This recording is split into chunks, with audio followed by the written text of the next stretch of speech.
I've never done anything like this before. I have absolutely never done a 20-minute presentation in front of people I don't know.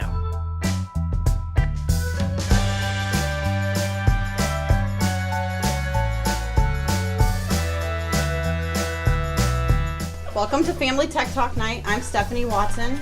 I'm a parent here just like you all. My son's in the first grade. I'm also the PTO president. When we talk about internet safety and digital citizenship, we can divide it into these four main areas.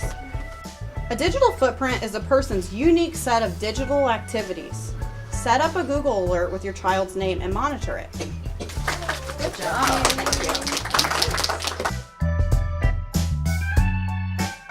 I think it was great. Got a lot of information I should have had years ago. It went great. I wasn't nervous. I felt like it went really well. The audience participated more than I thought they would.